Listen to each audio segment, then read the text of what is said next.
नमस्कार दोस्तों, जय श्री राम। एक बार फिर से आपका स्वागत है आप अपने चैनल वास्तु विजय पे। आज हम आपको बताने वाले हैं कुछ राजयोगों के बारे में। कुंडली में राजयोग हो तो किसी भी जातक की कुंडली का पावर अपने आप एम्पलीफाई हो जाता है, मैग्नीफाई हो जाता है। राजयोग किसी की कुंडली में आप ऐसे समझ सकते हैं जैसे कौन बनेगा करोड़पति में किसी को जब कोई सवाल पे अटक जाता था तो उसको फ़ोन और फ्रेंड या हेल्पलाइन दी जाती थी कि आप इस हेल्पलाइन का यूज़ कर सकते हैं। तो उससे क्या होता था, कई बार इंसान हेल्पलाइन का यूज़ करके अपने सही सवाल का सही जवाब पा जाता था और आगे बढ़ जाता था, इनाम जीत जाता था। ऐसे ही हमारी कुंडली में ज्योतिष में बहुत सारे राजयोग बताए गए हैं। उन राजयोगों के होने से इंसान के कुंडली की पावर बढ़ जाती है और जीवन में जो टफ टाइम होता है उस टफ टाइम को इंसान आसानी से बीट करके आगे बढ़ जाता है। या फिर ऐसा कहें कि वो टफ टाइम का जो इंटेंसिटी होता है, जो उस टफ टाइम का एम्पलीट्यूड होता है, वो काफ़ी कम हो जाता है बिकॉज ऑफ दैट राजयोग जो इस इंसान की कुंडली में होते हैं। तो एक राजयोग है जो मैं आपको बताना चाहूँगा, वो है गज केसरी। गज केसरी राजयोग कुंडली में कब बनता है, कैसे बनता है, इसके बारे में बात करते हैं। गज केसरी बनता है गुरुदेव बृहस्पति और चंद्रमा की युति से। जब गुरुदेव बृहस्पति और चंद्रमा एक साथ हो या गुरुदेव बृहस्पति के केंद्र में चंद्रमा हो, जैसे गुरुदेव बृहस्पति 1 नंबर पे हैं तो चंद्रमा 4 नंबर पे हो या 7 नंबर पे हो या 10 नंबर पे हो। क्यों? क्योंकि कभी भी जो केंद्र होगा एक दूसरे से एक साथ बैठना, चौथे भाव में बैठना, 7वें भाव में बैठना या 10वें भाव में बैठना। जब कोई ग्रह एक दूसरे से पहले चौथे, 7वें, 10वें नंबर पे बैठे होते हैं तो वो एक दूसरे से केंद्र में कहलाते हैं। तो अगर किसी इंसान की कुंडली में चंद्रमा और गुरु में केंद्रीय संबंध है, गुरु से चंद्रमा 1, 4 या 7वें नंबर पे या 10वें नंबर के घर पे बैठे हैं तो वो इंसान गज केसरी राजयोग में पैदा हुआ मान लिया जाता है। या गोचर में कभी चलते चलते चंद्रमा और गुरु एक दूसरे से केंद्र में आ जाएं तो भी गज केसरी हो जाता है। तो जब गोचर में आते हैं तब भी ये अच्छा फल देते हैं। और अगर कोई पैदाइशी गज केसरी योग लेके पैदा हुआ हो तब तो कहना ही क्या है। उस इंसान के कुंडली में अब गुरुदेव बृहस्पति और चंद्रमा की कृपा भर भर के बरसती है, तो ये फायदा होता है राजयोगों का। अब अगर मैं गज केसरी की बात करूं तो गज केसरी योग के फायदे क्या होते हैं। गुरुदेव बृहस्पति नैसर्गिक कारक हैं इंसान की कुंडली में, दूसरे भाव के, 5वें भाव के, 9वें भाव अर्थात भाग्य भाव के और 11वां भाव अर्थात लाभ भाव के। तो जिस इंसान की कुंडली में गुरुदेव बृहस्पति अच्छी जगह बैठ जाए, मजबूत बैठ जाए, तो आपका धन भाव मजबूत हो गया, संतान भाव, ज्ञान भाव मजबूत हो गया, भाग भाव मजबूत हो गया और लाभ भाव मजबूत हो गया। प्लस चंद्रमा जब गुरु का साथ पाते हैं तो चंद्रमा भी इंसान के कैश फ्लो के कारक माने जाते हैं। तो इंसान का कैश फ्लो अच्छा हो जाएगा, इंसान के माता से संबंध अच्छे हो जाएंगे। चंद्रमा मन से हो जाता तो चंद्रमा उस इंसान का मन अच्छा बनाएंगे, मन मजबूत बनाएंगे, मन से स्ट्रांग हो जाएगा आदमी। अब किसी इंसान के जीवन में मानसिक मजबूती हो, मानसिक स्वस्थ रहे, धन रहे, संतान अच्छी हो, ज्ञान अच्छा हो, भाग्य अच्छा हो, लाभ अच्छा हो, और क्या चाहिए, तो ये है गज केसरी। ऐसे ही एक राजयोग की हम बात करेंगे, वो है महालक्ष्मी राजयोग। महालक्ष्मी राजयोग क्योंकि नाम में ही लक्ष्मी जी का नाम जुड़ गया, तो अब आप खुद ही सोच सकते हैं कि जब महालक्ष्मी राजयोग होगा तो इंसान के जीवन में क्या क्या चीज़ें होंगी। इस राजयोग में भी चंद्रमा का संबंध रहता है। यहाँ पर चंद्रमा का संबंध मंगल से होता है। जब चंद्रमा और मंगल एक साथ युति कर लेते हैं तो वो महालक्ष्मी राजयोग कहलाता है। और जब महालक्ष्मी जिसके ऊपर प्रसन्न हो जाएं, जिस जातक की कुंडली में चंद्रमा मंगल एक साथ हो जाए और किसी अच्छे भाव में हो जाएं, लग्न में हो जाएं, केंद्र में हो जाएं या त्रिकोण में हो जाएं या धन भाव में हो जाएं, फिर कहना क्या है, फिर तो बल्ले बल्ले। Universe is yours, you are free to fly in the universe and universe is totally yours. अगर महालक्ष्मी राजयोग किसी की जातक की कुंडली में अच्छे शुभ भाव में बन गया तो अब महालक्ष्मी राजयोग से होता क्या क्या है, इस पे बातें करते हैं, थोड़ा सा जानकारी आपकी ज्ञानवर्धन करते हैं। महालक्ष्मी राजयोग से इंसान के कैरियर में, इंसान के कार्य क्षेत्र में उसको समृद्धि प्राप्त होती है, जिससे वह इंसान अपने नाम, अपने यश की जो ध्वज है, जो पताका है, उसको ऊंची लहराता है। क्यों? क्योंकि माता लक्ष्मी आपके कार्य क्षेत्र में आपको भर भर के भंडारे भरने का पूरा प्रयास करेंगी, सो दैट आप जो भी काम करेंगे उस काम से आपको अच्छे परिणाम आएंगे। धन, संपदा, वैभव तीनों आपको अच्छे आएंगे। तो महालक्ष्मी राजयोग आपको धन देगा, वैभव देगा, संपदा देगा, कैरियर के थ्रू दे सकता है, बिजनेस के थ्रू दे सकता है। जातक को धन की समस्या नहीं आती है। समस्या धन की जब भी धन की समस्या आएगी, कहीं ना कहीं से आपके पास धन आ ही जाएगा। तो जब इंसान के पास धन होता है तो इंसान के जो रिश्ते होते हैं ना, वो अपने आप अच्छे हो जाते हैं। आज आप देखिए, जो इंसान धनवान है, सोसाइटी में उसके अच्छे बिजनेस या अच्छा कोई नाम है, लोग उसके साथ अपने आप अच्छा संबंध बनाते हैं, लोग उससे अपने आप अच्छी बॉन्डिंग बना के रखते हैं। जिन लोगों के पास धन नहीं है या किसी वजह से वो फाइनेंशियली वीक हो जाते हैं, लोग उनसे किनारा करते हैं। So if you have funds, if you have bless of माता लक्ष्मी, अपने आप आपके रिश्ते लोगों से अच्छे बने रहेंगे। तो धन, रिश्ते, family, everything is going good जब आपके पास ये राजयोग होगा। तो अब जब आपके पास महालक्ष्मी राजयोग ही होगा तो क्या होगा? फंड्स की शॉर्टेज नहीं होगी। फंड्स की शॉर्टेज नहीं होगी तो आपकी जो पर्सनैलिटी होगी, अपने आप उसमें डेवलपमेंट आएगा, आप अच्छा फील करेंगे, आप अपने आप को ऑलवेज एनर्जी से फील्ड महसूस करेंगे। प्लस ये फंड आएगा कहाँ से? आइदर आपके बिजनेस से आएगा या आपके जॉब से आएगा। तो आपको जॉब में रेगुलर सही समय पर प्रमोशन मिलता रहेगा, आपका बॉस आपको रिकॉग्नाइज करेगा कि you are good and top performer, right. और माता की कृपा होगी तो आपकी जो भी इच्छाएं, आकांक्षाएं हैं, दबी हुई या खुली हुई, सारी पूर्ण हो जाएंगी। सो ये है महालक्ष्मी राजयोग।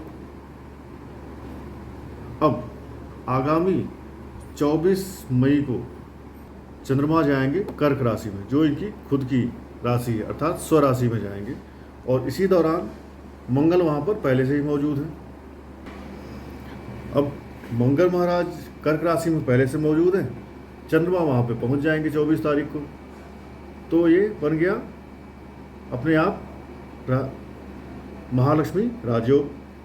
प्लस गुरुदेव बृहस्पति इस समय गोचर में है मेष राशि पे, राहु और बुध के साथ। और मेष राशि से अगर कर्क को देखेंगे तो ये चतुर्थ भाव पड़ता है। तो चतुर्थ भाव में चंद्रमा के आने से क्या हो गया? ये गज केसरी भी फॉर्म हो गया। सो अब गज केसरी और महालक्ष्मी राजयोग दोनों एक ही राशि पर, अर्थात चतुर्थ राशि कर्क राशि में एक साथ बन रहे हैं। अब इस दौरान जो जातक या जिन जातकों के घरों में बच्चे पैदा होंगे, वो पैदाइशी गज केसरी और महालक्ष्मी राजयोग को लेकर के पैदा होंगे। तो अगर आप के यहाँ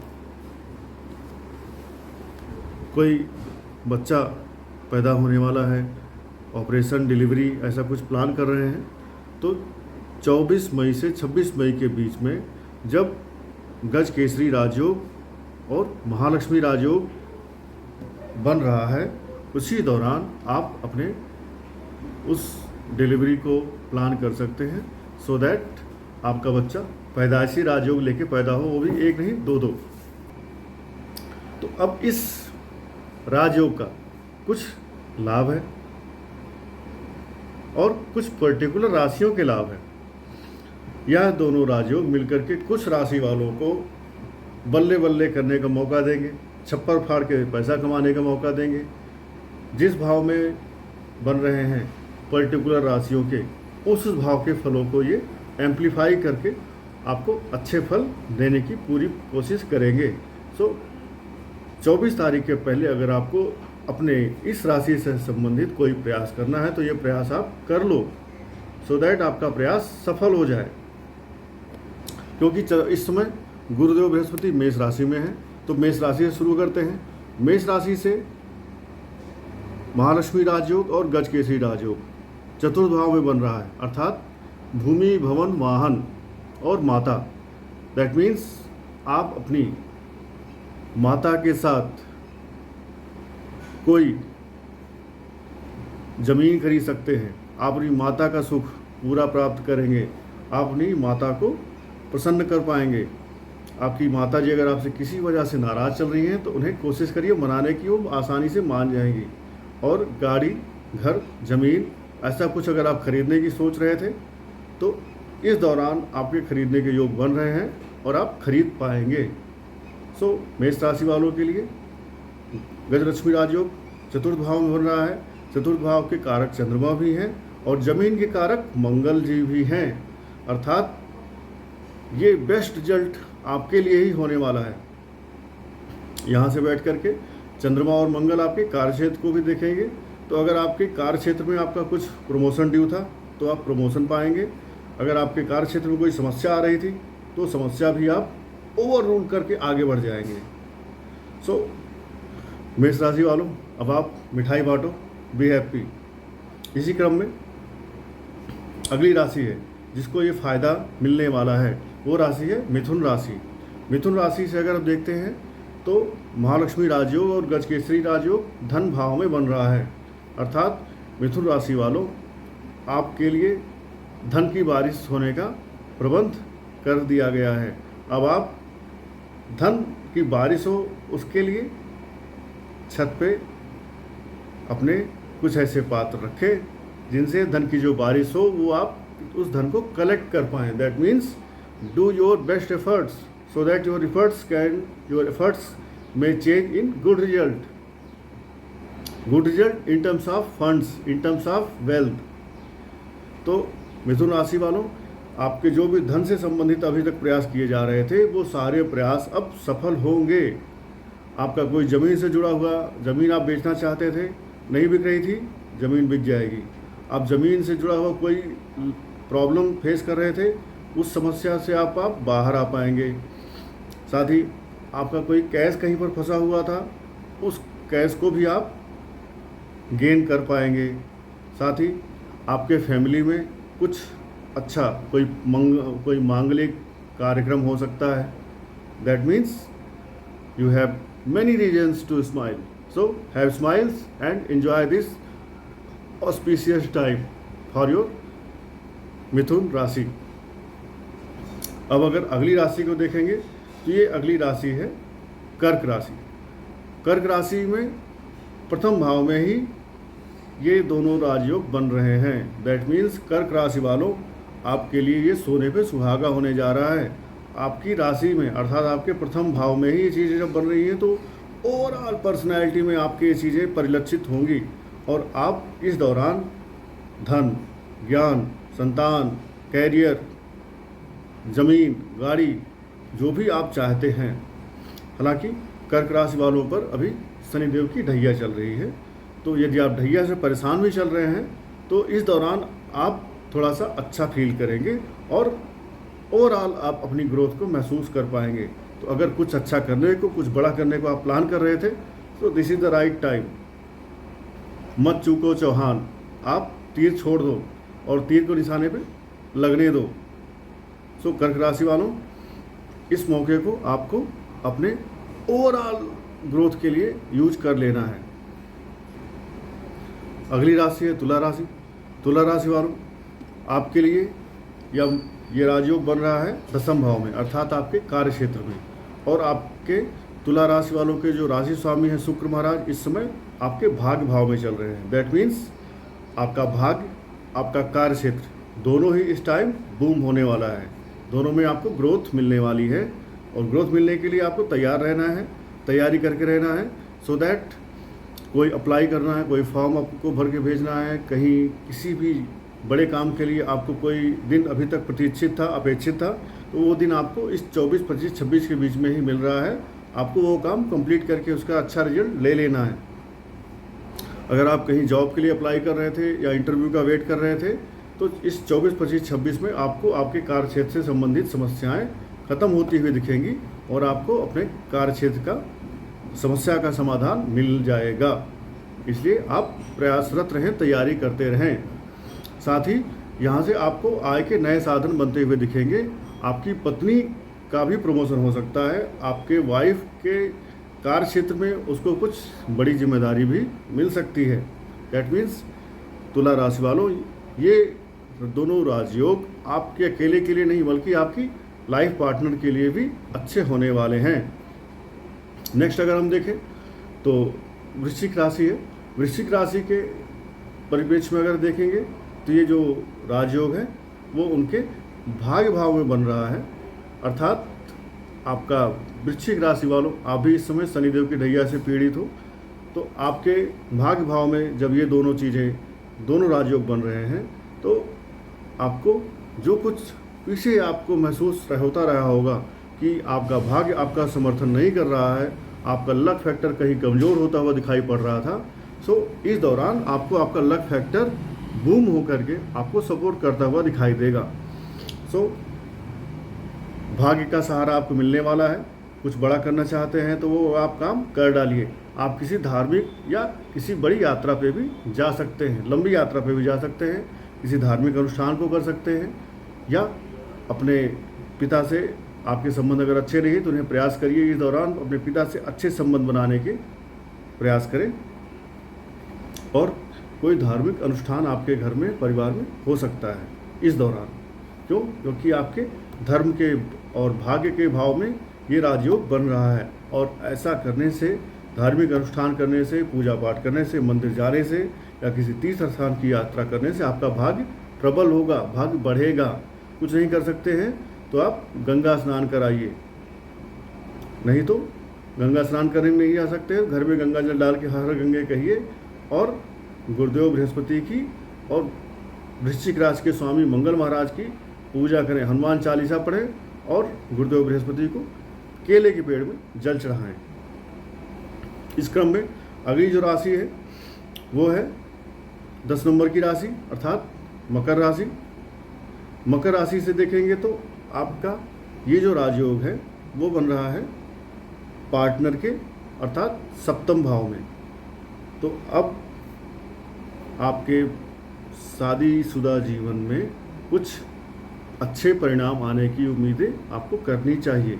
अगर आप मैरिड नहीं हैं और शादी के लिए प्रयासरत हैं तो आपकी शादी के लिए कुछ अच्छे परिणाम आ सकते हैं, कुछ अच्छे रिश्ते आ सकते हैं, जिनको अगर आप कैपिटलाइज कर ले जाते हैं तो आप शादी सही समय पे कर पाएंगे। ऑन दी अदर हैंड, अगर आपकी वाइफ वर्किंग है या आपके पार्टनर के साथ कोई बिजनेस चल रहा है तो उसमें आपको लाभ होगा। आपकी वाइफ को भी कुछ प्रमोशन, ग्रोथ या सोर्स ऑफ अर्निंग बढ़ सकती है। सो आपके लिए ये थोड़ा सा, आपकी वाइफ के लिए ज़्यादा अच्छा है। आपके लिए तो ठीक है, जब फंड्स आएंगे, जो चीज़ें आएंगी घर में ही आएंगी, घर में आएंगी तो आपके लिए भी आएगा, आपकी वाइफ के लिए भी आएगा। नेक्स्ट और लास्ट जो राशि है जिसके लिए ये गोचर अच्छा होने वाला है, ये दोनों राजयोग मिल करके अच्छा करने वाले हैं, वो है मीन राशि। मीन राशि से यह गोचर पंचम भाव में बन रहा है, जो कि ज्ञान और संतान का भाव है, जो कि आपके, अगर आप कोई डिजाइन, कोई सॉल्यूशन प्रोवाइडर हैं तो इस क्षेत्र में आपको ये ग्रोथ देने वाला है।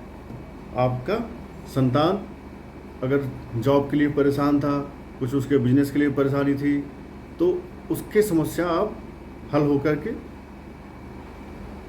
उसका ग्रोथ होने का समय आ चुका है। साथ ही अगर आप स्टूडेंट हैं, खुद स्टूडेंट हैं, तो इस दौरान आपके ज्ञान में वृद्धि होगी, आपके इंटेलिजेंस में वृद्धि होगी, और आप अगर कोई सॉल्यूशन प्रोवाइडर हैं तो आपका सॉल्यूशन प्रोवाइडिंग का जो काम है वो अच्छा चलेगा। आप अगर कोई डिज़ाइनर है, कोई डिज़ाइन करके किसी को कोई प्रोडक्ट देते हैं, बेचते हैं, नए प्रोडक्ट डेवलप कर रहे हैं, तो आपका प्रोडक्ट भी मार्केट में इस टाइम सफलता को अचीव करेगा। दैट मीन्स आपके लिए भी ये फल अच्छा होने वाला है। बस एक ही है मेरा आपके लिए सलाह, सभी के लिए सलाह, कि बारिश हो उससे पहले अपने खेतों की जुताई करके उनमें बीज डाल के रखें, जिससे कि बारिश हो तो आपकी फसल लहलहाए, उस बारिश को यूटिलाइज कर पाए।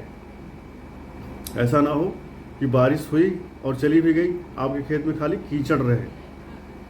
अगर आपके खेत में फसल है तो बारिश का फ़ायदा लेकर के फसल बड़ी होगी, और अगर आपके खेत में खाली रखा है, आपने कुछ नहीं करा, तो आपके खेत में खाली कीचड़ होगा। इसलिए utilize the moment in your life so that you can achieve the things whichever you are waiting for.